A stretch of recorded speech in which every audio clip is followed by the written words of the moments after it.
যুগে রওজা থেকে হাত বের করে ইমাম মালিককে রক্ষা করে আল্লাহর নবী 5 আঙ্গুল দেখা দেয়। সুবহানাল্লাহ ধরে বলেন না।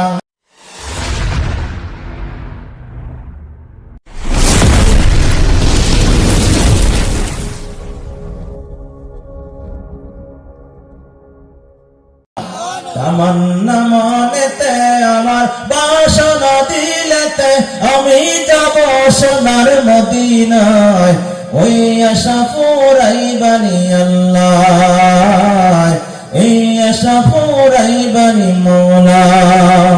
তামান্না মনেতে আমার বাসনা দিলেতে আমি যাব সোনার মদিনায়, এই আশা পুরাইবানি আল্লাহ, এই আশা পুরাইবানি মওলা। পাগল দেওয়ানার বেশে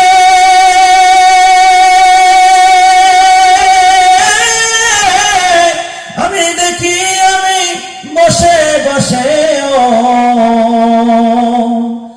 পাগল দেওয়ানার বেশে ঘুরি আমি দেশে দেশে, ও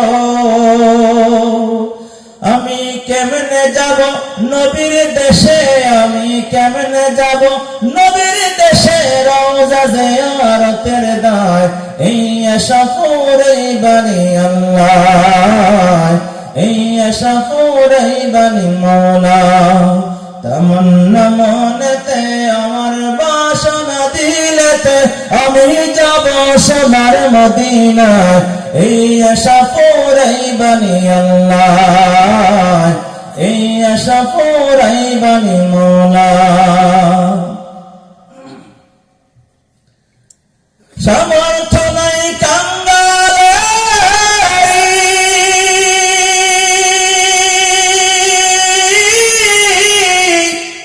আমি পঙ্গু হয়ে বসে রইলাম, সামর্থ নাই কাঙ্গালে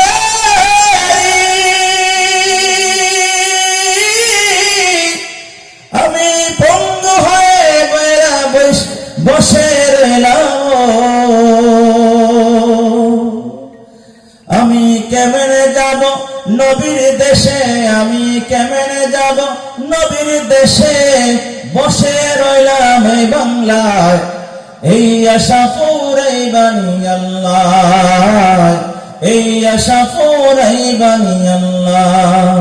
তামান্না মনেতে আমার বাসনা দিলেতে আমি যাব সোনার মদিনায়, এই আশা পুরাইবানি আল্লাহ, এই আশা পুরাইবানি মওলা। আল্লাহ নবী রওজা থেকে 5 আঙ্গুল দেখা দেয়।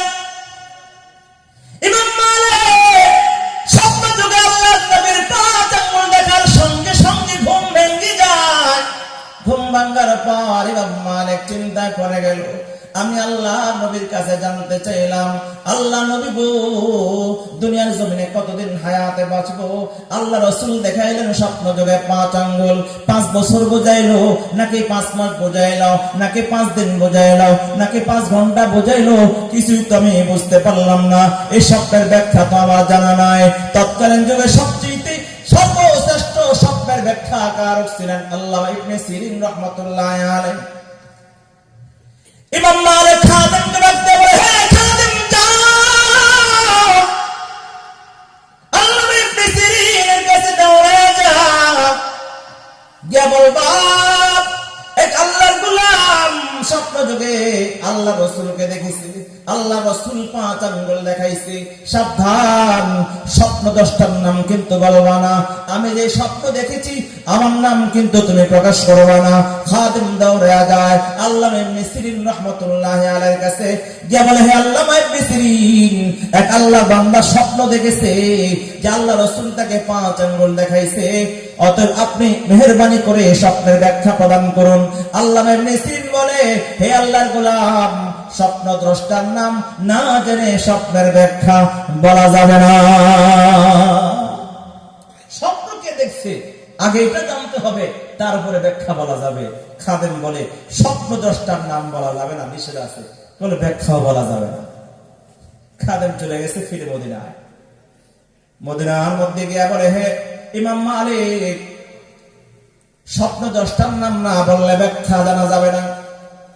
আল্লামা ইবনে সিরিন ফিরিয়ে দিয়েছে, তবে তিনি আসার সময় একটা কথা বলে দিয়েছে, আল্লাহর গোলাম রে, তুমি যদিও নাম না বলো, কিন্তু আমার বিশ্বাস এমন স্বপ্ন পৃথিবীর জমিনে বর্তমানে একজন আল্লাহর বান্দায় দেখতে পারে, সে হলো ইমাম মালিক। ইমাম মালিক ছাড়া এমন স্বপ্ন কেউ দেখতে পারে না। ইমাম মালিক রাহমাতুল্লাহ আলাইহি বলে, স্বপ্নদ্রষ্টার নাম গোপন করে লাভ কি, পাগলাই তো জেনেই গেছে। আশিকারা মিল্লতে মাযহাব জুদাস, আশিকারা মিল্লতে মাযহাব জুদাস, আশিকারা মিল্লতে মাযহাব খুদাস। এক আল্লাহর ওলির খবর আরেক আল্লাহর ওলির কাছে আছে। এক মারিফতের অধিকারীর মালিক, এক মারিফতের মালিকের খবর আরেক মারিফত ওয়ালার কাছে আছে। কথা বলেন ঠিক কি না? ইমাম মালিক বলে, খাদেম যাও, স্বপ্নদ্রষ্টার নাম গোপন করে লাভ নাই, আল্লাহর পাগল তো জেনে গেছে, অতএব আমার নাম বলে স্বপ্নের ব্যাখ্যা নিয়ে আসুন। খাদেম আবার দৌড়ায় গেল, গিয়ে বলল, হে ইবনে সিরিন, ইমাম মালিক রাহমাতুল্লাহি আলাইহি স্বপ্ন দেখেছে, দয়া করে আপনি স্বপ্নের ব্যাখ্যা প্রদান করুন। আল্লামা ইবনে সিরিন বলে, হে খাদেম, ইমাম মালিক গিয়ে বলো, আল্লাহ রাসূলের কাছে আবেদন করেছে, কতদিন দুনিয়ার জমিনে হায়াত পাবে, কতদিন বাঁচবে, আল্লাহ রাসূল যেন তাকে জানায় দেয়, সেই সুযোগে মক্কা জিয়ারত করবে। আল্লাহ নবী রওজা ধার থেকে 5 আঙ্গুল বের করে 5 বছর 5 দিন 5 মাস এমন কিছুই বোঝায় নাই। আল্লাহ রাসূল 5 আঙ্গুল দেখায়া ইমাম মালিক ইঙ্গিত দিয়েছে, হে ইমাম মালিক, পৃথিবীর জমিনে 5টা ইলম এমন আছে, 5টা বিষয় এমন আছে, যে 5টা বিষয় সম্পর্কে একমাত্র আল্লাহ ছাড়া পৃথিবীর কোন মাখলুক জানতে পারে না। এই 5 দিকে ইঙ্গিত করছে, 5টা বিষয়, 5টা জ্ঞান, 5টা গোপন কথা পৃথিবীতে আল্লাহ ছাড়া কেউই জানে না। 1 নাম্বার, আল্লাহ পাক রব্বুল আলামিন বলে দিয়েছেন, ইন্নাল্লাহা ইনদাহু ইলমুস সাআহ।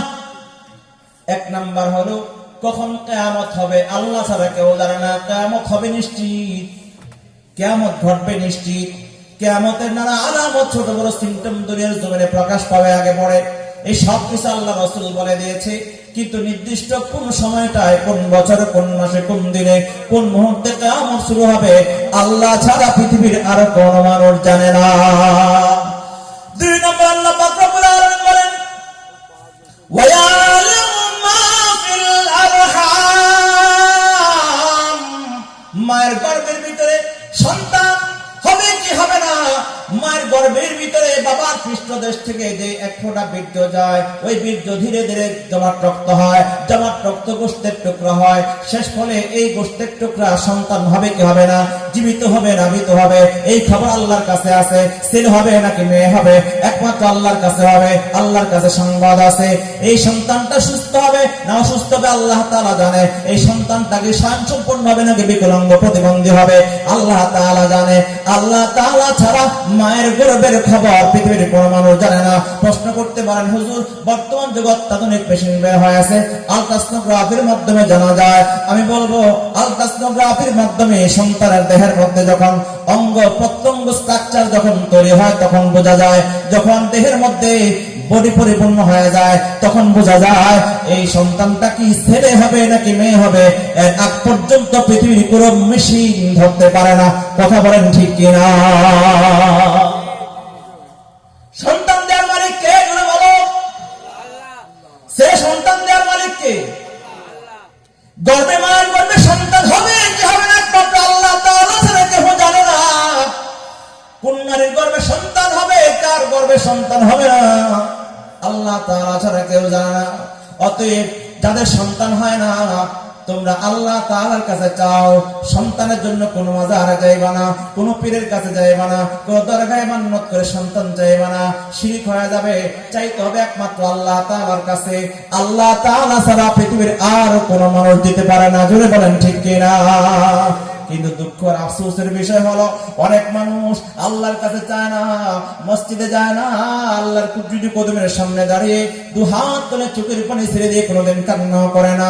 অথচ আল্লাহ পাক রব্বুল আলামিন বলে দিয়েছে, হে আমার গোলাম, তুই 5 ওয়াক্ত নামাজ পড়বা, ইয়াকা না'বুদু ওয়া ইয়াকা নাস্তাঈন। হে আল্লাহ, তোমার ইবাদত করি, তোমার কাছে সাহায্য চাই। কিন্তু আমরা আল্লাহর ইবাদত মাঝে মধ্যে করলেও সাহায্য কিন্তু বেশিরভাগ আল্লাহর কাছে না আছে। আমি আমার কর্মদক্ষতার উপরে ভরসা করে, আমার জমিনের উপরে ভরসা করে, চাকরির উপরে ভরসা করে, ব্যবসার উপরে ভরসা করি, আমার যোগ্যতার উপরে ভরসা করে দাদার দুনিয়ার জমিন আমি কামাই করে বেড়াই। আর আমি মনে করি আল্লাহ তাআলা সাহায্য ছাড়াও আমি কর্ম করে দুনিয়ায় জীবন যাপন করতে পারি। একটা বারের জন্য চিন্তা করি না এই কর্মদক্ষতার যোগ্যতা এই সব কিছু তো আল্লাহ তাআলার দেয়া। এই জন্য চাইতে হবে কার কাছে? জোরে বলেন। আল্লাহ পাক রব্বুল আলামিন কোরআনে কারীমে বলে দিয়েছে, ইয়াহাবু লিমান ইয়াশাউ ইনাতান ওয়া ইয়াহাবু লিমান ইয়াশাউ যুকরা আও ইউযাওwijuhum যুকরান ওয়া ইনাসা ওয়া ইয়াজআলু মান ইয়াশাউ আকিমা। রব্বুল আলামিন বলে, আমি যাকে চাই তাকে আমি কন্যা সন্তান দান করি, যাকে চাই আমি পুত্র সন্তান দান করি, যাকে চাই কন্যা পুত্র বা সন্তান দান করি, যাকে চাই আমি কিছুই দেই না। অতএব যে সকল বিবিদের, যে সকল নারীদের সন্তান হয় না, যদি তাদেরকে শাশুড়ি তাকে দোষারোপ করে, শ্বশুর দোষারোপ করে, স্বামী দোষারোপ করে, এটা কি ন্যায় হবে নাকি অন্যায়? কথা বলে না। বিবির সন্তান হয় না বলে কেউ দেখতে পারে না, বারবার কন্যা সন্তান হয়, ছেলে সন্তান হয় না বলে দেখতে পারে না। 20 বছরের সংসারে বিবির গর্ভে সন্তান হয় না বলে বিবিকে কেউ পছন্দ করে না। অথচ সন্তান হওয়া না হওয়া এটা স্বামীর উপরে হাত নাই, নারীরও হাত নাই, পুরুষেরও হাত নাই। এটা একমাত্র কার কুদরত? জোরে বলো। কাদের কুদরত দারি হর চে খাহিয়া কোনি, কাদের কুদরত দারি হর চে খাহিয়া কোনি, মুর্দারা যা তো বেবখশে জিন্দারা বেজা কোনি, জিন্দা কোনি আতায়ে তু ওয়ারবা খুশি ফিদায়ে তু, দিল শুদাম বতনায়ে তু হর চে কোনি হৃদয়ে তু। সর্বময় ক্ষমতা মালিক একমাত্র কে? ও মুসলমান বন্ধুরা আমার, আল্লাহ পাক রব্বুল আলামিন মার বান্দা ছেলে হবে না মেয়ে হবে, সুস্থ না সুস্থ, একমাত্র আল্লাহ ছাড়া কেউই জানে না। 3 নাম্বার, আল্লাহ পাক রব্বুল আলামিন বলেন, ওয়া ইউনাজ্জিলুল গায়স, মেঘ যে ভাসতে থাকে আকাশের মধ্যে, কালো মেঘ ধরেছে আমাদের এই গ্রামের উপরে, হঠাৎ দেখা যায় আমাদের গ্রামের উপর থেকে কালো মেঘটা দূরে সরে যায়, অন্য গ্রামে দিয়ে বৃষ্টি বর্ষণ করে। কিছুক্ষণ মেদিনীপুর, তারপরে কলকাতা, তারপরে মুর্শিদাবাদ, তারপরে বর্ধমান, এভাবে ঘুরে ঘুরে যেখানে বৃষ্টির প্রয়োজন হয় সেই জায়গায় আল্লাহ তাআলা বৃষ্টি বর্ষণ করে। কিন্তু কখন এই মেঘ কোথায় বৃষ্টি বর্ষণ করে, এই বৃষ্টি বর্ষণের খবর আল্লাহ ছাড়া কেউই জানে না। জোরে বলেন ঠিক কিনা? আল্লাহ পাক রব্বুল আলামিন বলেন, ওয়া ইউনাজ্জিলুল গায়স। 4 নাম্বার, আল্লাহ পাক রব্বুল আলামিন বলেন, ওয়া মা তাদরি নাফসুম মাযা তাকসিবু গাদা। একজন মানুষ তার ভবিষ্যৎ জীবনে কি করবে, কি খাবে, কি কামাই করবে, কি দেখবে, কি শুনবে, এই ভবিষ্যতের খবর একমাত্র আল্লাহ ছাড়া কেউ জানে না। এখন যারা নাকি গণকের কাছে যায়, জাদুকরের কাছে যায়, অথবা এই ধরনের কোনো মানুষ যারা ভবিষ্যতের কথা বলে, তাদের কথা শুনতে যায়, বিশ্বাস করে, তারা শিরক করে ফেললো, ঈমান থাকবে না, নষ্ট হয়ে যাবে। এই জন্য ভবিষ্যতের খবর একমাত্র আল্লাহ তাআলা ছাড়া আর কেউ জানে না। কি আল্লাহ পাক রব্বুল আলামিন স্পষ্ট বলে দিল, মা তাদরি নাফসুম মাযা তাকসিবু গাদা। হে আমার গোলাম, আগামীকাল তুমি কি খাইবা, কি পরবা, কি দেখবা, তোমার জীবনে আজকে বর্তমানের পরবর্তী সময়টাতে কি ঘটবে, যেটা অতীত চলে গেছে এটা হল অতীত। মা মাজা মাজা লাইসা লাহুল কাজা আসবে না। যেটা চলছে এটা বর্তমান, এটাই শুধু আমি জানি। কিন্তু ভবিষ্যতে কি আছে তা আমি জানতে পারবো না, পৃথিবীর কেউ জানতে পারবে না। যদি কেউ দাবি করে জানে তাহলে সে মুশরিক, যে বিশ্বাস করবে সেও মুশরিক। কথা বলেন ঠিক কিনা? আল্লাহ পাক শিরকের গুনাহ কখনো ক্ষমা করে না। কয়টা গেল? 4টা। 5 নাম্বার, আল্লাহ তাআলা বলেন, ওয়া মা তাদরি নাফসুম বিআইয়ি আরদিন তামুত। হে খাদেম, ইমাম মালিককে কে বলো, হে ইমাম মালিক, 5 নাম্বার আল্লাহ নবী 5 আঙ্গুল দেখা ইঙ্গিত করে দিয়েছে, 5 এলেমের কথা। 5 নাম্বার আল্লাহ তাআলা তো বলে দিয়েছে পৃথিবীর জমিনে কোথায় কখন কার মরণ হবে খবর আল্লাহ ছাড়া কেউ জানে না। আপনি তুমি আমার কাছে প্রশ্ন করছো, রওজার পাশে দাঁড়াইয়া দাঁড়াইয়া কান্না করে নবীর কাছে তুই আবেদন করো, নবীর কাছে সেই খবর নাই তুমি কখন মরবা। অতএব তুমি মক্কায় যেতে পারবা কি পারবা না, হায়াত পাবে কি পাবে না, এই খবর আল্লাহ তাআলা ছাড়া আর কেউই জানে না। অতএব আমাদের নিশ্চিত মরণ নিশ্চিত আছে, সময় নির্ধারিত, জায়গাও নির্ধারিত। এবার যদি চিন্তা করেন আমি অনেক সুরক্ষিত একটা দুর্গ বানাবো, সেই দুর্গের মধ্যে গিয়ে আশ্রয় গ্রহণ করব, তাহলে সেখানে মালাকুল মউত ঢুকতে পারবে না।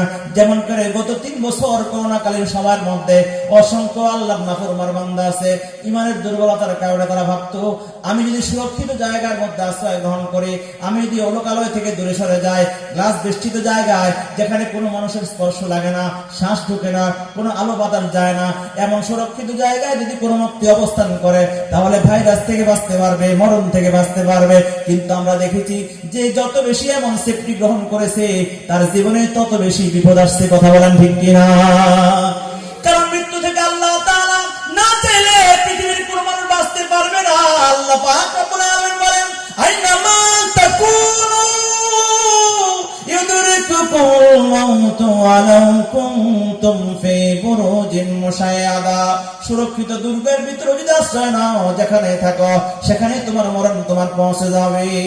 এই আয়াতের তাফসীরের মধ্যে মুফাসসিরগণ একটা চমৎকার ঘটনা লিখেছেন।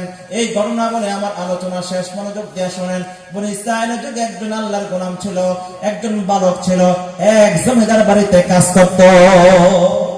কোথায় কাজ করত? আপনাদের কষ্ট হইতেছে? জমিদার বাড়িতে একটা বালক কাজ করত। ওই জমিদার বাড়ির জমিদার দূরে থাকে। এই জমিদার ঘরে যে মালকিন আছে, মনিবা আছে, ওই মনিবা ছিল গর্ভবতী। গর্ভবেদনা উঠছে, প্রসব বেদনা ওঠার পর মনিবা বালককে ডাক দিয়ে বলে, বালক যাও পাশের বাড়ি থেকে ধাত্রীকে ডেকে নিয়ে আসো, যে আমার বাচ্চা খালাস করতে আমাকে সহযোগিতা করবে। আছে না অনেক মহিলারা বাচ্চা খালাস করে? নার্সের যে কাজটা আছে, যাদের পয়সা আছে হাসপাতাল নিয়ে যায়, নার্সিং হোমে নিয়ে যায়, সেখানে তারা বিভিন্ন ভাবে সহযোগিতা করে বাচ্চাকে প্রসব করায়। আর গ্রামেগঞ্জে অনেক অভিজ্ঞ মহিলা আছে যারা নার্স থেকে, ডাক্তার থেকে আরো অনেক বেশি অভিজ্ঞতা রাখে, ঠিক না? আছে কিনা? মনিবা বলল, বালক যাও পাশের বাড়ি থেকে যাত্রীকে ডেকে নিয়ে আসো, আমার প্রসব বেদনা উঠেছে, আমার বাচ্চা হওয়ার সম্ভাবনা দেখা দিয়েছে। বালক দৌড়ায় যায়, যাত্রীকে নিয়ে আসে। যাত্রী ঘরে এসে মনিবার পেটের মধ্যে হাত দিয়ে সিম্পটম আলামত গুলো দেখে লক্ষ্য করে বলে, হে বালক, কিছুক্ষণের মধ্যেই তোমার মনিবার একটা বাচ্চা হবে। অতএব বাচ্চা প্রসব করার পর আগুন দিয়ে তাপ দেওয়ার প্রয়োজন হবে। অতএব তুই আগুনের ব্যবস্থা করো। ঘরে কোথাও আগুনের ব্যবস্থা সে করতে পারলো না, এই জন্য ঘরতে বের হয়ে পাশের বাড়িতে যায় আগুন আনার জন্য। যখন ঘরতে বের হয়ে সদর গেটের মধ্যে যায়, গেটে বের হওয়ার সময় সামনে পড়ে একদম ভিক্ষুক বেশি দরবেশ মানুষ। ওই দরবেশ ডাক দিয়ে বলে, বালক রে কোথায় যাও, একটু দাঁড়াও। বালক বলে, না তোমার কথা বলার শোনার সময় নেই, আমার পরিবার বাচ্চা হবে, তাড়াহুড়া করতেছি, আগুন আনতে হবে।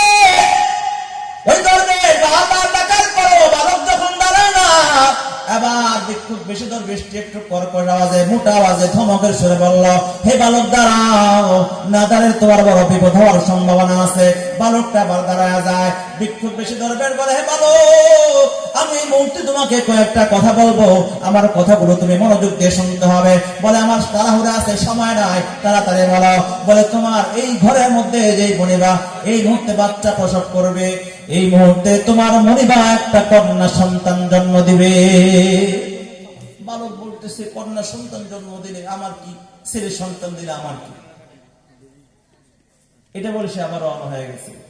ভিক্ষুক বেশি দরবারে বলে, দাঁড়াও, আমার কথা কিন্তু এখনো শেষ হয় নাই। এক নম্বর ইনফরমেশন আমি তোমাকে দিলাম। দুই নম্বর ভবিষ্যৎবাণী শোনো। তোমার পরিবার গর্বে যে কন্যা সন্তানটা হবে, এই কন্যা সন্তান ধীরে ধীরে বড় হবে। এই কন্যা সন্তানটা অনেক সুন্দরী হবে, অনেক রূপসী হবে, অনেক সুন্দর যৌবনওয়ালা হবে। তার যৌবনের সৌন্দর্যের মাধ্যমে হাজারো যুবককে সে পাগল করবে। এক পর্যায়ে অসংখ্য যুবকের সঙ্গে এই মেয়েটা জেনার অপকর্মের মধ্যে লিপ্ত হয়ে যাবে। এই মেয়েটা প্রায় 100 পুরুষের সঙ্গে জেনার সেঞ্চুরি অর্জন করবে, অনেক বড় পাপী হবে। এই কথা শুনে মুহূর্তের মধ্যে বালকটা থমকে দাঁড়ায়, চিন্তা করতেছে এমন একটা পাপী নারী জন্ম নেবে, তার জন্য আমি কেমন করে সাহায্য করি। আবার চিন্তা করে আমি যদি সাহায্য না করি, আমার মালিক যখন ঘরে আসবে, এই সংবাদ শোনার পর আমাকে অনেক বড় কঠিন শাস্তি দেবে। এই জন্য সে আবার রওনা হয়ে যায়। বিক্ষোভ বিরোধীদের বালক তারা 3 নম্বর কথা শুনে যাও। আমি জানি না এই মুহূর্তে এবারের মধ্যে কতজন কাজের লোক আছে, কিন্তু এই মেয়েটা যখন 100 পুরুষের সঙ্গে জানা সেঞ্চুরি করবে, 100 পুরুষের সঙ্গে জানা করার পর বর্তমানে এই বাড়িতে যে কাজের ছেলে আছে, ওই কাজের ছেলের সঙ্গে তার বিবাহ হবে। এবার বালক চিন্তায় পড়ে গেছি, এই মুহূর্তে এই বাড়িতে কাজের ছেলে আমি ছাড়া তো কেউ নাই। তার মানে 100 পুরুষের সঙ্গে জেনার সেঞ্চুরি করার পরে এই পচা মেয়েটা আমার কপালে। এটা তো মেনে নেওয়া যায় না। পৃথিবীতে এমন কোন পাগল আছে, এমন কোন যুবক পাবেন রাজি হবে যে একটা 100 পুরুষের সঙ্গে জেনা করছে, অপরাধ করার পরেও তাকে বিবাহ করতে রাজি হবে? নিজে অপকর্ম যতই করুক না কেন, কিন্তু মেয়েরা কিছু করলে, ওই মেয়ের কোনো বদনাম থাকলে তাকে কেউ বিয়ে করতে চায় না। ঠিক কিনা জোরে বলেন? অনেক স্বামী স্ত্রীর মধ্যে এমন আছে, স্বামী সারাদিন পরনারীর সঙ্গে কথা বলে, পরকিয়া করে, স্ত্রী জানে, মাঝে মাঝে ঝগড়া হয়, তার উপর বিবি কিন্তু যায় না, কিছু বলতেও পারে না। কিন্তু যদি বিবি কারোর সঙ্গে করে, সঙ্গে সঙ্গে ধাক্কা দিয়ে মাইরা ঘর থেকে বের করে দিবে। কথা ঠিক কিনা? বিবিটাকেও মানতে চায় না। তাহলে আপনার নিজেরটা বুঝো, পুরুষ নারীরটা বুঝো না।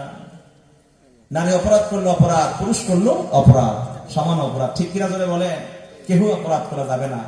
তবে মনে রাখবে, একজন সৎ নারীকে পেতে হলে, নেককার বিবি পাওয়ার জন্য নিজে নেককার হতে হবে। সৎ বিবি পেতে হলে নিজে সৎ থাকতে হবে। যে যেমন আল্লাহ পাক তার ভাগ্যে জুটাবে তেমন। কোরআনে কারিমে বিভিন্ন আয়াত আল্লাহ পাক ইঙ্গিত দিয়েছেন, তুমি যদি নেককার বিবি চাও, নিজে নেককার হও। সতী সাধী নারী চাইলে নিজে সৎ হও। অতএব যে সকল যুবকরা বিয়ে করনি, বিয়ের আগে নিজেকে আগে সংশোধন করে নাও, তাহলে সংশোধিত বিবি তোমার ভাগ্যে জুটবে, নতুবা অসৎ নারী তোমার ভাগ্যে জুটবে, তুমি টের পাবে না, জানতেও পারবে না। এই বালক চিন্তা করতেছে, এই পচা মেয়ে তো আমি নিব না, অতএব এই মেয়ে যেন জন্মই হতে না পারে, আমি আদৌ আমরা সাহায্য করবো না। পরক্ষণে চিন্তা করে, আমি যদি এখন সাহায্য না করি, তাহলে আমার মনে আমাকে অনেক মারবে, পরেরটা পরে দেখা যাবে, এখন কাজ সারি। রওনা হয়েছে। ভিক্ষুক বেশি দরবেশ আবার ডাক দিয়ে বলে, বালক রে, 4 নম্বর ইনফরমেশনটা নিয়ে যাও। এই মেয়েটা এই বাড়ির কাজের ছেলের সঙ্গে বিয়ে করার পরে শেষ মুহূর্তে একটা মাকড়সার কারণে এই মেয়েটার মৃত্যু হবে। কিসের কারণে? মাকড়সার কারণে মৃত্যু হবে। বালক চলে যায় আগুনের জন্য। আগুন নিয়ে যখন ঘরে যায়, ঘরে গিয়ে দেখতে পায় তার মনে বা একটা কন্যা সন্তান জন্ম দিয়েছে। ভিক্ষুক বেশি দরবেশের কথা মনে পড়ে গেল। 4টা কথা বললো, 1 নম্বরটা 10 সঠিক মিলে গেল। এবার তার মনের মধ্যে ভয়, বাকি সবগুলো কথা যদি সত্য হয়, 2 নম্বরটা যদি সত্য হয়, 3 নম্বরটা যদি সত্য হয়, তাহলে এমন পচা মেয়ে, পাপী মেয়ে, জেনাকারী, অসৎ মেয়েকে তো আমি বিবাহ করবো না। এই জন্য সুযোগ সন্ধান করতে লাগলো, যে কোনো মুহূর্তে এই মেয়েটাকে হত্যা করে ফেলতে হবে, যেন এই মেয়েটা বড় হতে না পারে, জেনা করতে না পারে, আমার সঙ্গে তার বিবাহ হতে না পারে। গোপনে গোপনে স্ত্রী রাখতে শুরু করে দেন। আর সুযোগের অপেক্ষা রয়ে যায়। 1 দিন যায়, 2 দিন যায়। একদিন তার বলে, হে বাবু, আমার হাতে অনেকগুলো কাজ, অনেকগুলো ধোয়ার কাজ জমে আছে, আমি পুকুরে যাচ্ছি।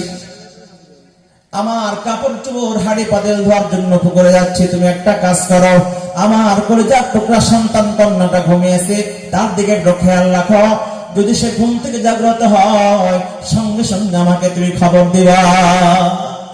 এই কথা বলে তার মনিবা যখন চলে গেছে, এই বালকটা দোয়া দুরূদ পড়ে সুবহানাল্লাহ আলহামদুলিল্লাহ পড়ে কমপ্লিট পাইছি আজকে সুযোগ, এই সুযোগের হাতছাড়া করা যাবে না।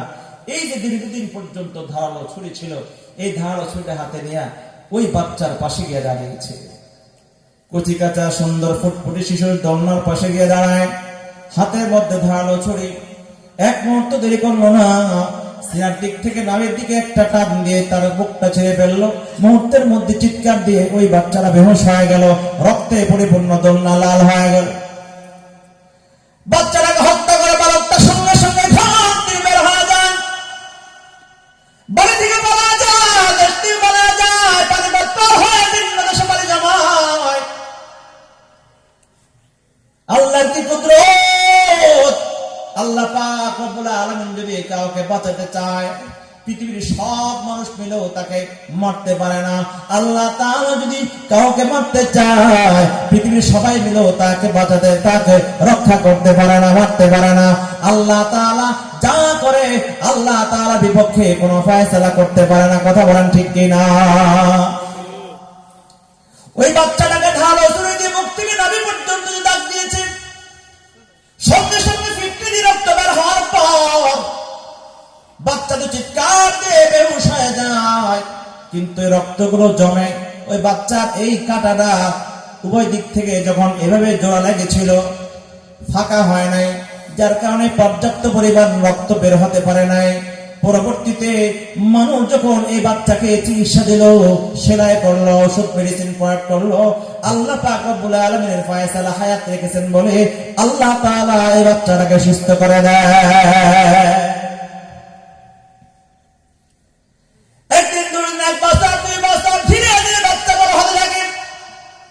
এক পর্যায়ে মেয়েটা যুবতী হয়, অনেক সুন্দরী হয়, অনেক সুন্দরী। চতুর্দিকে এই মেয়ের সৌন্দর্যের প্রশংসা, হাজারো হাজারো যুবক এই মেয়ের জন্য পাগল, যে দেখে সে পাগল হয়ে যায়। আজকে বর্তমান যুগে আমাদের অনেক মা বোনরা আছে, সৌন্দর্য না থাকলেও আলগা সুন্দর প্রয়োগ করে, মেডিসিন প্রয়োগ করে, পার্লারে গিয়ে সেজে হলো যুবকদেরকে পাগল করার চেষ্টা করে। আছে না নাই? কথা কয় না? আছে না? অনেক যুবকরা আছে পার্লারে, আগে তো নারীরা যাইতো, এখন যুবতীরাও যায়, যুবকরাও যায়। আগে শুধু যুবতীরা যেত এবং যুবকরাও যায়। আগে যুবতীরা পার্লারে গিয়ে গ্রুপ লাভ করতো, এখন অনেক যুবকও পার্লারে গিয়ে গ্রুপ লাভ করে। নাউজুবিল্লাহ বলবেন না? সৌন্দর্য চর্চার নামে আল্লাহ পাকের কুদরতি প্রাকৃতিক সৌন্দর্যকে নষ্ট করে ফেলে। অনেক মা বোনরা মনে করে পার্লারে গিয়ে সাজতে মনে হয় সুন্দর লাগে, মনে হয় সুন্দরী লাগে।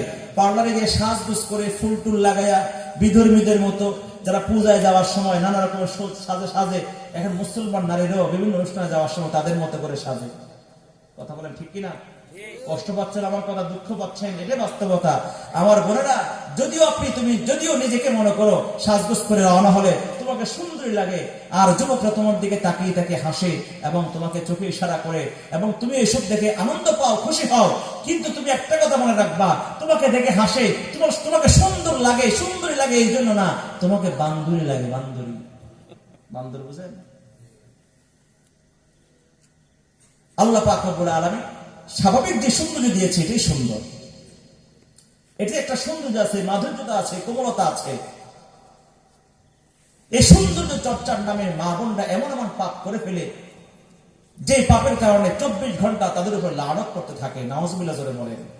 যেমন পার্লারে গিয়ে যারা সাজে, এখন তো ঘরে ঘরে পার্লার, এবং নিজেরাও পার্লারের সামানপত্র ক্রয় করে নিজেরাও সাজে। পার্লারে যে কাজগুলো হয়, মধ্যে 1 নম্বর যে ব্রু ফ্লাগ হয়, মোটা ব্রুকে চিকন করে, কি বলে এটাকে? সরু। হ্যাঁ, আপনাদের এদিকে কি বলে? আমাদের বাংলায় বলে ব্রু ফ্লাগ। হ্যাঁ, আপনাদের এখানে কি বলে? এই পশম উঠাইয়া যে চিকন করে দেয়, কি বলে? Bru flag. আরেকটা কাজ করে অনেকে, প্লাস্টিক সার্জারি করে মোটা ঠোঁটকে চিকন করে, আবার মোটা ঠোঁটকে চিকন করে, চিকন ঠোঁটকে মোটা করে।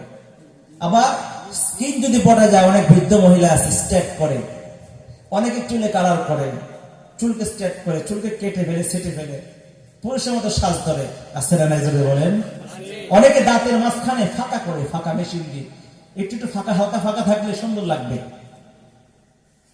অনেকে দেহের মধ্যে টেটু আঁকায়, টেটু, এটা তো কমন কথা, ঠিক কিনা? যুবক যুবতী, পঠন কি মুসলমান বলো কি বেঈমান বলো, ইহুদি খ্রিস্টান নাসারা, হিন্দু বৌদ্ধ, আর্য আর্য, নাগা, গারো, কুর্মি, সাঁওতাল, খাসিয়া, নোয়াক, মণিপুরি, চাকমা, ত্রিপুরা যা আছে বিধর্মীরা তো করেই। আজকে মুসলিম যুবক যুবতীরাও আজকে এই সমস্ত ভিন্ন অপরাধে জড়িয়ে আছে। অথচ কত বড় অপরাধ! সহিহ বুখারীর মধ্যে আসছে হাদিস, রাসূল করিম বলেছেন, লানাল্লাহুল ওয়াশিমাতি ওয়াল মুস্তাওশিমাতি ওয়াল মুতানাম্মিসাত ওয়াল মুতাফাল্লিজাতি আল হুসনিল মুগায়্যিরাতি খালকাল্লাহ। আল্লাহ রাসূল বলেন, যারা দুনিয়ার জমিনে ব্রু ফ্লাগ করবে, দাঁতের মাঝখানে ফাঁকা করবে, দেহের মধ্যে ট্যাটু আঁকাবে, 24 ঘন্টা তাদের উপর আল্লাহ তাআলা লানত করতে থাকে। নাউজুবিল্লাহ, জোরে বলেন না নাউজুবিল্লাহ। কেন লানত হয়? কেন? কারণ আল্লাহ তাআলার সৃষ্টিতে হস্তক্ষেপ করে সৌন্দর্য চর্চার নামে। আমার মা, আমার বোন, মনে করে আল্লাহ তাআলা যে মোটা ব্রু দিয়েছে, এই মোটা ব্রুটাকে যদি ব্রু ফ্লাগ করে চিকন করে সুন্দর লাগবে। আল্লাহ তাআলা দাঁতের মাঝখানে ফাঁকা রাখে না, এই মেশিন দিয়ে যদি ফাঁকা করে সুন্দর লাগবে। আল্লাহ তাআলা স্কিন দিলেন সুন্দর, স্কিনের মধ্যে কোনো প্রিন্ট নাই, ডিজাইন নাই। আমি যদি জ্বালায়া জ্বালায়া মেশিন দিয়ে, আমি যদি সেখানে মেশিনের মাধ্যমে ট্যাটু আঁকাই, সুন্দর লাগবে। অথচ আল্লাহ পাক রব্বুল আলামিন মানুষ সৃষ্টি করার পরে ঘোষণা করেছেন, কসম খেয়ে খেয়ে অত্তিন ওয়াজ্জাইতিন ওয়াজ্জাইতুন ওয়া তুরি সিনিন ওয়া হাযাল বালাদিল আমিন। চারটা পবিত্র বস্তুর কসমকে আল্লাহ তাআলা বলেছেন, লাকাদ খালাকানাল ইনসানা ফি আহসানি তাকওয়িম। আমি মানুষকে সবচেয়ে সুন্দর করে বানিয়েছি। আল্লাহ পাক রব্বুল আলামিন বলেন, হে বান্দার মা, আল্লাহ বলেন তোমার মুখ মোটা মোটা, এটাই সুন্দর। দাঁতের মাঝখানে ফাঁকা নয়, এটাই সুন্দর। তোমার স্কিনের মধ্যে ট্যাটু না, এটাই সুন্দর। আল্লাহ তাআলার সুন্দর সৃষ্টির মধ্যে হস্তক্ষেপ করে সৌন্দর্য বৃদ্ধির নামে যে হস্তক্ষেপ করেছ, এই জন্য 24 ঘন্টা তোমার উপরে আল্লাহ তাআলা লানত করতে থাকে। যে নারীর উপরে লানত করে, এই নারীর ঘরে কোনোদিন শান্তি আসতে পারে না, তার স্বামীর ঘরেও শান্তি আসতে পারে না, সন্তানের জীবনে শান্তি আসতে পারে না। ঠিক কিনা জোরে বলে? আব্দুল্লাহ ইবনে মাসউদ রাদিয়াল্লাহু আনহু হাদিস বর্ণনা করছেন। এই হাদিস তিনি পড়ার পরে এই এতটুকু বুখারী শরীফের মধ্যে আসছে, সহিহ মুসলিম শরীফের মধ্যে আরেকটু বেশি আসছে। এই কথা শুনতে এক মহিলা, নাম হলো ইয়াকুবের মা, বনি আসাদ গোত্রের এক মহিলা, যাকে বলা হতো উম্মু ইয়াকুব, ইয়াকুবের মা। আমাদের ঘরে বাড়ির আশপাশে আছে না, রফিকের মা, সালমার মা, হ্যাঁ, আব্দুর রহিমের মা আছে না, এরকম কোন একজন মা। ইমাম সাহেব, খতিব সাহেব, বক্তা সাহেব যখন এই ফতোয়া দিল, এই হাদিস শোনায় দিল আব্দুল্লাহ ইবনে মাসউদ, ওই উম্মু ইয়াকুব নামে বনি আসাদ গোত্রের মহিলা দৌড়ে আসছে। আব্দুল্লাহ ইবনে মাসউদ রাদিয়াল্লাহু আনহু কাছে এসে বলে, হে আব্দুল্লাহ ইবনে মাসউদ, আনতা লা আনতাল ওয়াশিমাত ওয়াল মুস্তাওশিমাত ওয়াল মুতানাম্মিসাত ওয়াল মুতাফাল্লিজাত, তুমি নাকি লানত করছো? আব্দুল্লাহ ইবনে মাসউদ রাদিয়াল্লাহু আনহু বলেন, মালি লা আলআনু বাল লাআনা রাসূলুল্লাহ সাল্লাল্লাহু আলাইহি ওয়াসাল্লাম, আমি কেন লানত করব না যাদের উপর আল্লাহ রাসূল লানত করেছে। হুয়া ফি কিতাবিল্লাহ, অথচ আল্লাহ রাসূলের কি দেখতে কোরআন নাযিল হতো, রাসূল যা কিছু বলে কোরআন থেকেই বলে, আল্লাহর নির্দেশেই বলে। তখন ওই মহিলা বলে, আমিও তো কোরআন পড়ি, আমি তো কোরআনে কোথাও পেলাম না আল্লাহ তাআলা লানত করছেন। আব্দুল্লাহ ইবনে মাসউদ রাদিয়াল্লাহু আনহু বলেন, ফাইন করাতিহি ফাকাদ ওয়াজাদতিহি, যদি তুমি কোরআন পড়তা তাহলে কোরআন অবশ্যই তুমি দেখতা। আল্লাহ তাআলা বলেছেন, মা আতাকুমুর রাসূলু ফাখুযুহু ওয়া মা নাহাকুম আনহু ফান্তাহু। আল্লাহ নবী যা আদেশ করে তা বর্জন করো, আল্লাহ নবী যা নিষেধ করে তা তুমি বর্জন করো। অতএব আল্লাহ রাসূলের আদেশ নিষেধ মান্য করা এই কোরআনের কথা। আল্লাহ রাসূল যেহেতু লানত করেছেন, এটা আল্লাহর লানত। আল্লাহ রাসূল যেহেতু লানত করেছেন, এটা কোরআনের কথা। সুবহানাল্লাহ জোরে বলেন না সুবহানাল্লাহ। অতএব আল্লাহ রাসূলের আদর্শ ফলো করতে হবে, আল্লাহ রাসূলের আদর্শ ফলো করতে হবে। ফ্যাশনের নামে, সৌন্দর্যের নামে হে যুবক, পশ্চিমা সভ্যতা, ওয়েস্টার্ন কালচারকে গ্রহণ করো না। শাহরুখ খান, সালমান খান কিভাবে ফ্যাশন করলো, কি চুলের কাটিং দিল, নেইমারে কিসের চুলের কাটিং দিল, মেসি কিভাবে চুলের কাটিং দিল, সালমান খান কি ড্রেস পরলো, কানে দুল পরলো, হাতে চুড়ি পরলো, শাহরুখ খান কিভাবে চুলের কালার করলো, এসব দেখে দেখে কোন মুসলিম যুবক তাদেরকে ফলো করতে পারে না, একজন মুসলিম যুবক ফলো করবে বিশ্বনবী মুহাম্মদ রাসূলুল্লাহ সাল্লাল্লাহু আলাইহি ওয়াসাল্লাম। ঠিক কিনা জোরে বলেন। মোমেন जो सदा नक्श कफे पाए नबी हो, मोमेन जो सदा नक्श कफे पाए नबी हो जेर कदम आज भी आलम का खजीना दर सुन्नत नबवी की करे पैरवी उम्मत तूफान से निकल जाएगा फिर उसका सफीना नक्शे कदम नबी के है जन्नत के रास्ते अल्लाह से मिलाते हैं सुन्नत के रास्ते अल्लाह से मिलाते हैं सुन्नत के रास्ते। আল্লাহ রাসূলের ফ্যাশন, আল্লাহ রাসূলের সুন্নাত, আল্লাহর আদর্শ তোমাকে সরাসরি জান্নাতে নিয়ে যাবে। অতএব আমার পোশাক, আমার চুল, আমার চেহারা সবকিছু কার সঙ্গে ম্যাচিং করে? কথা কয় না, আল্লাহ রাসূলের সঙ্গে। এখন এই যে যুবকরা যে প্যান্ট পরে, এই যুবক এই বসো, তোমার মনে কথা বলতেছে, এখন এন উঠবো না, বসো, স্যান্ডেলটা খোলো, আর কেউ উঠবেন না। এই এখন আসল কথা এসেছি যুবক নিয়ে। এই যে প্যান্ট পরে, জিন্সের প্যান্ট হাঁটুর মধ্যে ছিঁড়া, এটা কার ফ্যাশন? কথা কয় না।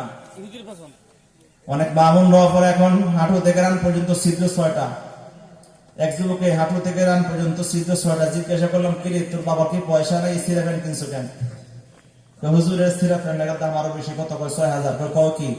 ওই যে ছিদ্র দেখতেছে, এর সাধারণ কোনো ছিদ্র নাই, 6টা ছিদ্র, এটা বুলেট হোল, গুলি করে ছিদ্র করা হয়েছে, যেন দাম বেশি। নাউজুবিল্লাহ বলেন। এটা মুসলমানদের ফ্যাশন না পশ্চিমাদের ফ্যাশন? পশ্চিমাদের ফ্যাশন ভাইরে, পশ্চিমাদের ফ্যাশন। মুসলমানের ফ্যাশন ছাইরা বানায় তাকে ভূষণ। বিধর্মীদের ফ্যাশন নয়া দেখায় কেমন নাচন। পশ্চিমাদের ফ্যাশন পড়ায় আছে ফুল পেন, হাঁটুর কাছে ছিঁড়া, মাথায় রাইখা লম্বা চুল দিছে খানগিরা।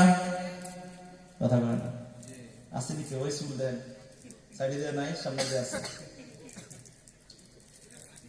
লাগানো শার্ট পরে বুকটা রাখে খোলা, গলায় ঝুলায় সোনার চেন, দেখায় ফ্যাশন খেলা। প্রশ্ন করলে বলে হ্যাঁ রে এই তো নিউ ফ্যাশন। পশ্চিমাদের ফ্যাশন কার? এটা জোরে বলেন। পশ্চিমাদের ফ্যাশন ভাইরে, পশ্চিমাদের ফ্যাশন। মুসলমানের ফ্যাশন ছাইরা বানায় তাকে ভূষণ। বিধর্মীদের ফ্যাশন লয়া দেখায় কেমন নাচন। পশ্চিমাদের ফ্যাশন। বিধর্মীরা পালন করে হ্যাপি ভ্যালেন্টাইন। কি পালন করে? কথা কয়ে হ্যাপি ভ্যালেন্টাইন আসতে সামনে 14ই ফেব্রুয়ারি। হ্যাপি ভ্যালেন্টাইন, ভালোবাসা দিবস বলতে মুসলমানদের কিছু আছে? এটা ভালোবাসা দিবস নাকি বেহায়া দিবস? কথা বলে না। ভালোবাসা দিবসটা বেহায়া দিবস। এই ভালোবাসা দিবসের নামে অসংখ্য যুবক যুবতীরা যে নগ্নদের পাপের কাজে জড়িয়ে যায়, এর জন্য দায়ী মা বাবা হবে, যদি মা বাবা এদেরকে হেফাজত না করে। এটা মুসলমানদের কাজ নয়, বেঈমানের কাজ। বিধর্মীরা পালন করে হ্যাপি ভ্যালেন্টাইন।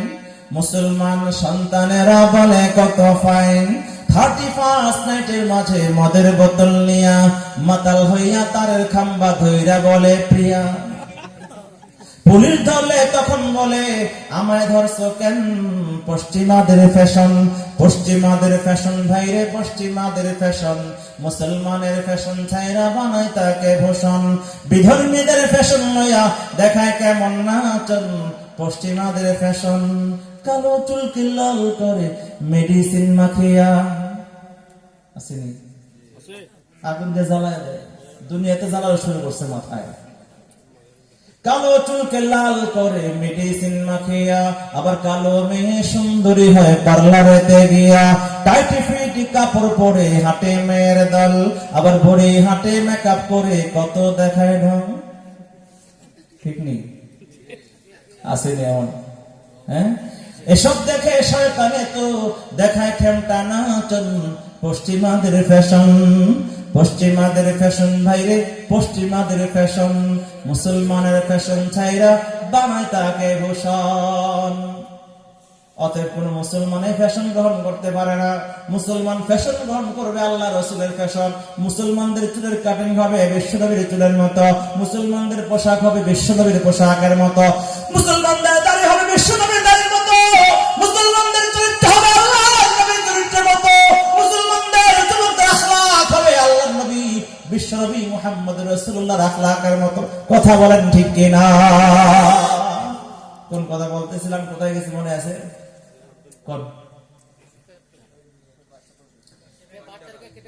বাচ্চারা ধীরে ধীরে বড় হতে লাগলো, যুবতী হয়ে গেছে আর সুন্দরী,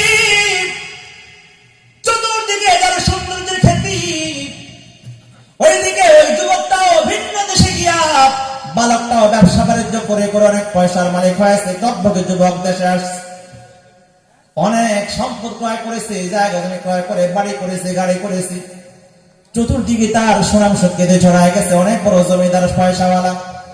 বিয়ের বয়স হয়ে গেছে, আত্মীয় স্বজনকে বললো একটা মেয়ে দেখো, আমি যদি এলাকার মধ্যে সবচেয়ে ধনী ব্যক্তি সম্পদশালী হতে, আমার জন্য একটা বিশ্ব সুন্দরী দেখবা, মিস ওয়ার্ল্ড যদি নাও হয় কমসে কম মিস কান্ট্রি হতে হবে। খুঁজতে খুঁজতে কোথাও পায় না, পছন্দ হয় না, এক পর্যায়ে একটা পছন্দ হয়ে গেছে।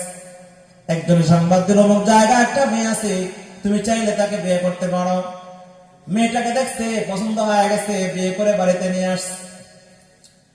ও মুসলমান ভাইয়ের, আমার সংক্ষেপে বর্ণনা সামনে নাই, লম্বা করে বলার সময় হবে না।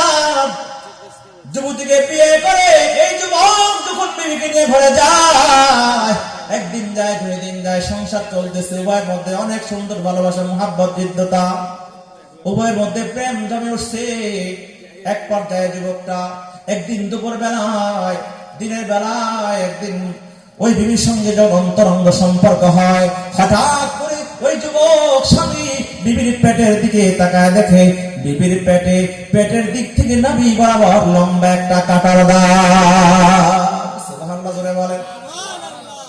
এই কাঁটার দাগ দেখার সঙ্গে সঙ্গে যুবকের কলিজার মধ্যে একটা কামড় দেয়। সেই সব কালের কথা মনে পড়ে যায়, বালক বয়সের কথা মনে পড়ে যায়। আমি তো বালক বয়সে যখন আমি কোন এক বাড়ির কাজের লোক ছিলাম, তখন তো আমি একটা মেয়েকে হত্যা করার জন্য তার বুকের মধ্যে এবং ছুরি চালিয়েছিলাম। এই সব ঘটনা তার মনে পড়ে গেল, বিক্ষোভ বেশি দরবেশের সবগুলো কথা তার মনে পড়ে গেল। এই জন্য সে চিন্তায় পড়ে গেল, কেমন করে তদন্ত করবো, বিবি কি বা কেমন করে জিজ্ঞাসা করি। আবার বিবিকে প্রশ্ন করে, বিবি আমি তোমাকে এখন কয়েকটা কথা বলবো, বিবি গো, তোমাকে আমি ভালোবাসি, তুমি আমাকে ভালোবাসো, আমি চাই না আমাদের ভালোবাসার বন্ধন নষ্ট হয়ে যাক। এই মুহূর্তে আমি তোমাকে কয়েকটা প্রশ্ন করব, প্রশ্নের উত্তর দেওয়ার পরে, এই প্রশ্নের উত্তর দেওয়ার আগে আবার তোমার মধ্যে যে সম্পর্ক মহাব্বত আছে, এই গণনার পরে যেন আমাদের মহাব্বত নষ্ট না হয়, আমরা একে অন্যকে ছেড়ে যাব না। আগে সে ওয়াদাবদ্ধ হও, স্বামী স্ত্রী উভয় ওয়াদাবদ্ধ হল। এবার স্বামী বিবিকে প্রশ্ন করে, বিবি ও বিবি, তোমার পেটের মধ্যে যে লম্বা কাটা দাগটা দেখা যায়, এই কাটার দাগটা কিসের দাগ? এই প্রশ্ন করার সঙ্গে সঙ্গে বিবি জবান করে কথা বলতে শুরু করে দিল। বিবি বলে, স্বামী গো, বর্তমান যুগে তো আপনি অনেক বড় সম্পদশালী জমিদার, এক জমানা ছিল আমরাও কিন্তু কম ছিলাম না। নারীরা দেখবেন নিজের শ্বশুর, নিজের বাপের বাড়ির কথা, নিজের আত্মীয় স্বজনের প্রশংসা করতে শুনতে অনেক পছন্দ করে। এতদিন পর্যন্ত স্বামীর এই গৌরব, স্বামীর এই সম্পদ, এই নাম কামের কারণে নিজের নাম কিছুই বলতে পারে না। এখন যখন সুযোগ পাইছে বলা শুরু করছে। এক জমানায় আমার দাদারা বাবারা জমিদার ছিল, আমাদের ঘরে সবসময় কাজের লোক থাকতো। আমি আমার মার কাছ থেকে শুনেছি, আমার শৈশবকালে জন্মের সময় আমার বাড়িতে একটা কাজের লোক ছিল। আমার জন্মের পর সেই কাজের ছেলেরা, সেই জানেন, আমাকে হত্যার উদ্দেশ্যে আমার বুকের মধ্যে চুরি চালাইছে। স্বামী ডাকতে বলে, বিবি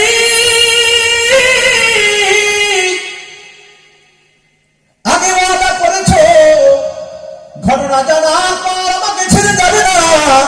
বিবি গো, আবার তোমার কাছ থেকে ওয়াদা নেই।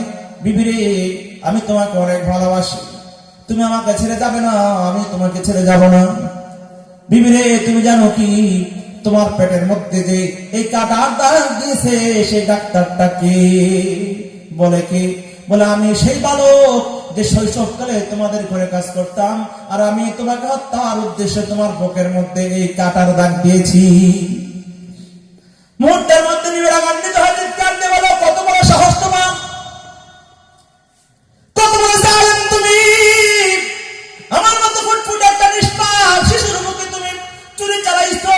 তোমার কি একটা বারের জন্য মায়া হয় নাই?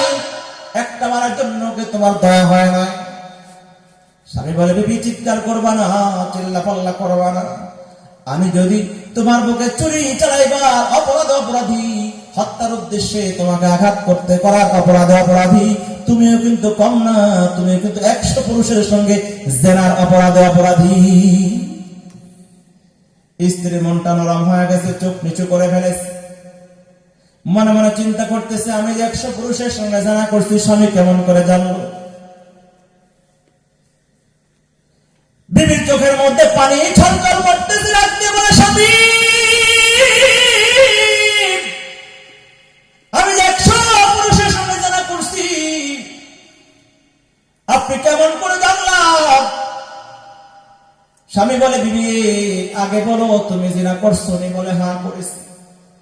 কতজন হবে? 100 জন।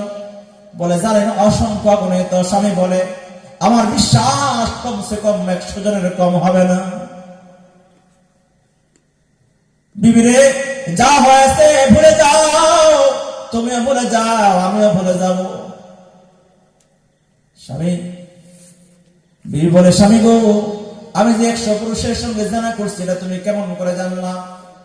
এবার স্বামী বলতেছে, বিবিরে তোমার জন্মের সময় যখন আমি তোমাদের ঘরে ছিলাম, তোমার জন্মের সময় গুণান্তি যখন ঘর থেকে বের হয়েছিলাম, তখন ভিক্ষুক বেশে এক দরবেশের সঙ্গে আমার সাক্ষাৎ হয়েছিল।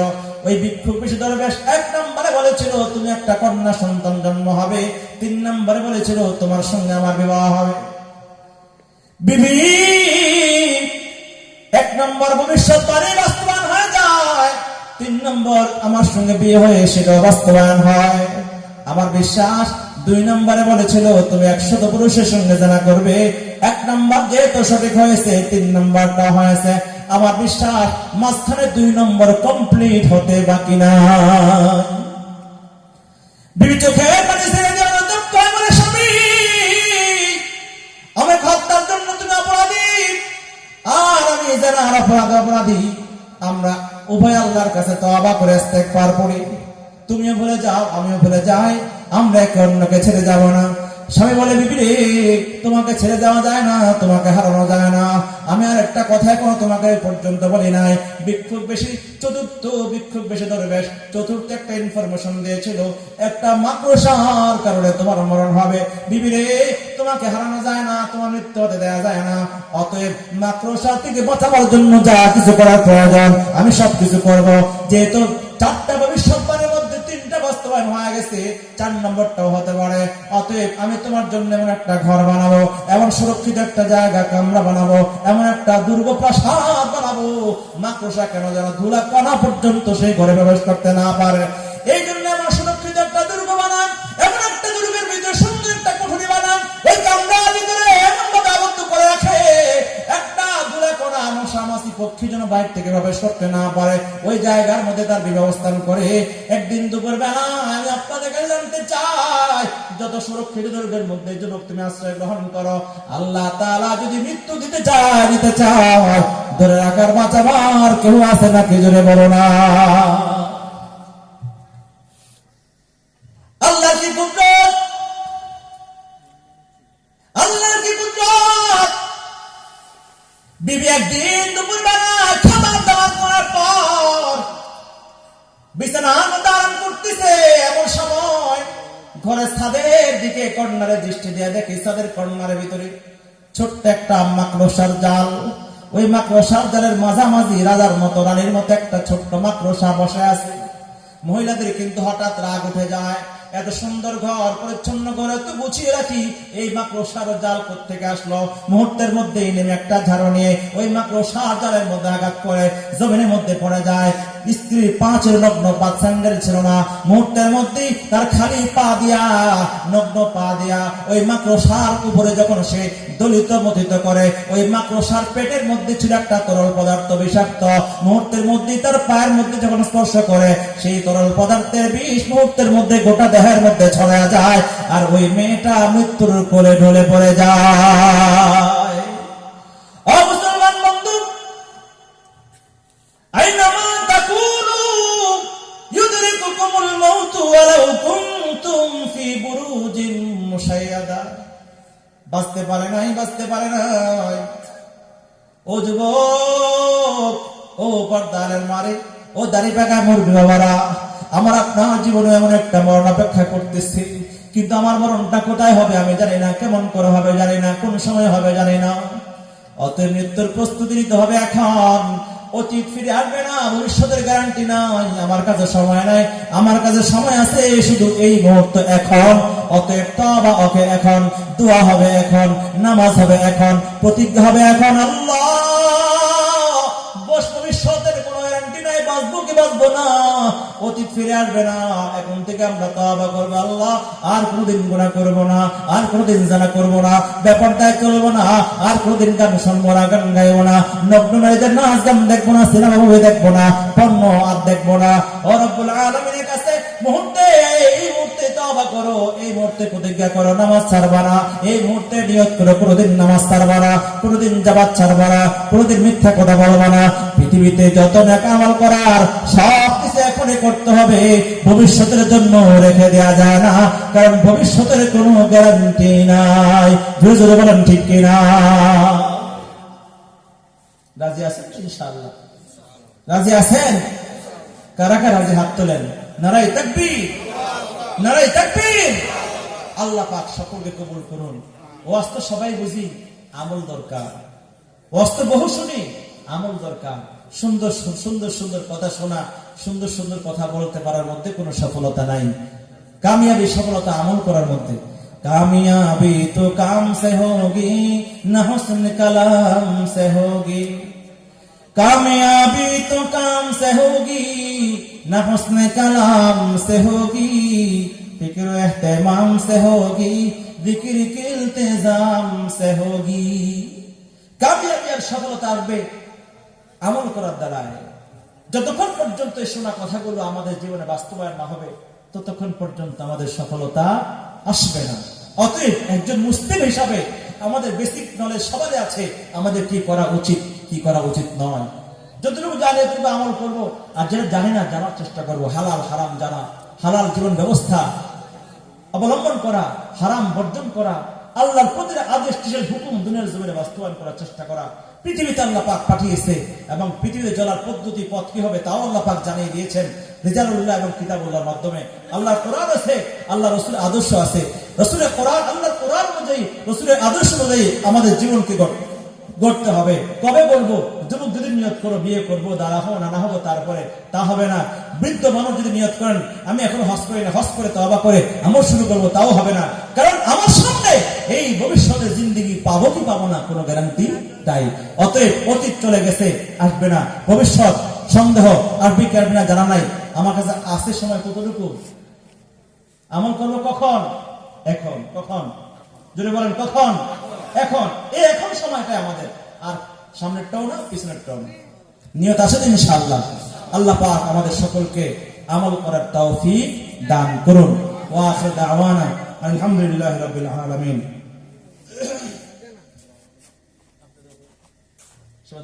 আল্লাহুম্মা সাল্লি আলা সাইয়্যিদিনা ওয়া নাবিয়িনা ওয়া শাফি'িনা ওয়া শাফি'িনা ওয়া হাবিবিনা ওয়া মাওলানা মুহাম্মদ সাল্লাল্লাহু আলাইহি ওয়া আলা আলিহি ওয়া আসহাবিহি ওয়া বারাকা ওয়া সাল্লাম। আস্তাগফিরুল্লাহ রাব্বি মিন কুল্লি যামবিন ওয়া আতুবু ইলাইহি লা হাওলা ওয়া লা কুওয়াতা ইল্লা বিল্লাহিল আলিয়্যিল আযীম। আলহামদুলিল্লাহি রাব্বিল আলামিন ওয়াসসালাতু ওয়াসসালামু আলা আশরাফিল আমবিয়া'i ওয়াল মুরসালিন ওয়া আলা আলিহি ওয়া আসহাবিহি আজমাইন। ربنا ظلمنا أنفسنا وإن لم تغفر لنا وترحمنا لنكونن من الخاسرين ربنا آتنا في الدنيا حسنة وفي الآخرة حسنة وقنا عذاب النار رب ارحمهما كما ربياني صغيرا رب ارحمهما كما ربياني صغيرا فليه ناديو مولا فليه ناديو গুনাহ যত করেছি আমরা ক্ষমা তুমি করিও বান্দা সে বন্দী নাই শেষ করেছি জিন্দেগি আখিরাতে বিচার দিনে পাপীর উপায় কি রহমান রহিম গুনে নিলাম তোমায় মানিয়া পরকালে কেমন করে জাহান্নামে ফেলিবা মাফ করে দাও আল্লাহ মাফ করে দাও জীবনে যত গুনাহ করেছি আল্লাহ সাগীরা কাবীরা জানা অজানা ছোট বড় গোপনে প্রকাশ্যে মানুষের ধোঁকায় শয়তানের প্ররোচনায় পড়ে যত গুনাহ করেছি মালিক সব গুনাহের বোঝা মাথায় নিয়ে ভিখারির দেশে লজ্জিত হয়ে তোমার দরবারে ফরিয়াদ আল্লাহ মেহেরবানি করে জীবনের সব গুনাহগুলো মাফ করে দাও।